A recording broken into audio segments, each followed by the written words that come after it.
The sacred resting places of ancient civilizations, once preserved for eternity, have now become popular destinations for tourists, archaeologists, and even looters. Egypt's Valley of the Kings is a prime example, drawing over 1 million visitors annually. Known for its deep connection to the afterlife, ancient Egypt holds an unparalleled mystique filled with myths, rituals, and supernatural beliefs. The Valley of the Kings, with its many royal tombs, captivates those fascinated by age-old mysteries and legends, making it an essential pilgrimage site for anyone seeking a glimpse into ancient burial practices. Across the Nile from Luxor, once known as Thebes, lies the Valley of the Kings, nestled in desert hills on the river's west bank and bordered by towering limestone cliffs. This complex houses 64 known tombs that vary in size and design, from simple pit graves to intricate burial chambers with winding corridors and multiple rooms. The valley served as the principal resting place for the rulers of Egypt's New Kingdom, spanning from around 1550 to 1077 BCE. Beyond the pharaohs, the valley holds tombs for their queens, relatives, and even pets, though some remain unidentified. Attracting about 1.5 million visitors each year, this historic site offers an immersive experience into ancient Egyptian life, allowing people to walk through elaborately decorated tombs and ponder the lives of those who once ruled Egypt. Which royal tombs still rest here? Ramses II. Ramses II, who ruled Egypt during its so-called Golden Age, held the throne for nearly 67 years, making him one of its longest-reigning pharaohs. His tomb in the Valley of the Kings reflects his legacy, being one of the largest and containing numerous chambers.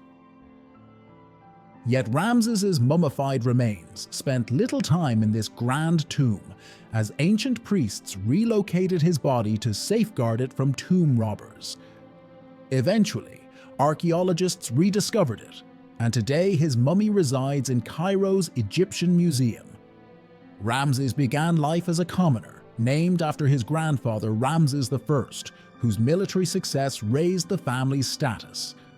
Ramses's father, Seti I, ascended the throne when Ramses was only 5, and by age 25, Ramses himself became pharaoh with his queen, Nefertari, beside him.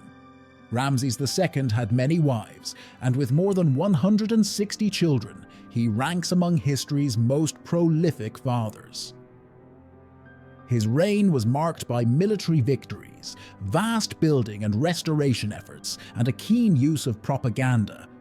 Many also believe him to be the pharaoh in the biblical Exodus.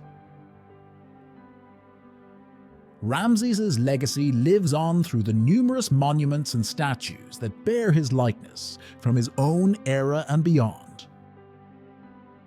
Seti I. Seti I also rests in an impressive tomb within the Valley of the Kings. His burial site, a long descent adorned with beautifully detailed chambers, culminates in a lower burial room decorated with constellations and depictions of the night sky. Funerary texts cover the tomb's walls, intended to guide Seti's safe journey into the afterlife. Unlike Ramses II's tomb, which has faced recurrent flooding, Seti's tomb has remained remarkably preserved, showcasing intricate paintings and reliefs throughout its corridors. This tomb is thought to be one of the earliest to feature such elaborate decoration, including a vaulted ceiling. Named after the god Seth, associated with chaos and storms, Seti I's rule was nonetheless one of accomplishment, marked by successful military campaigns, including battles against the Hittites and infrastructure projects, from quarries and wells to the restoration of temples and shrines. Queen Nefertari. Though Nefertari is believed to have come from noble origins, her exact family background remains a mystery.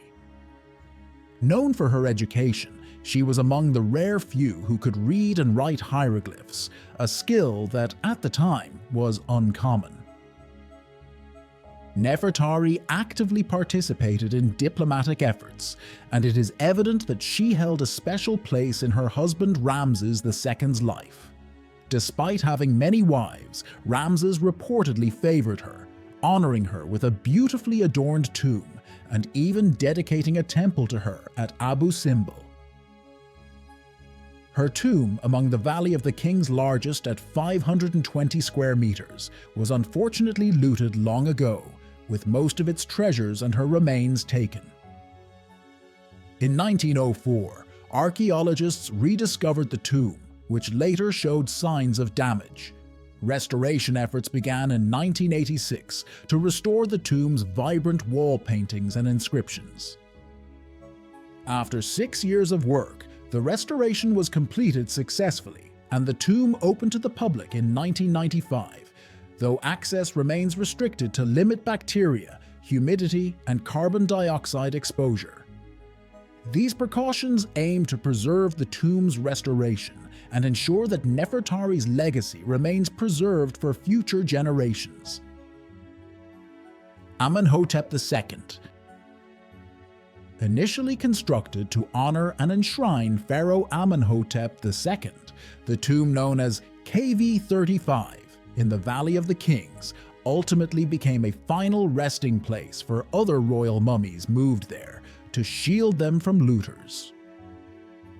In addition to Amenhotep himself, the tomb held 10 other mummies, including those of his son and mother, when it was opened by explorer Victor Loret in 1898.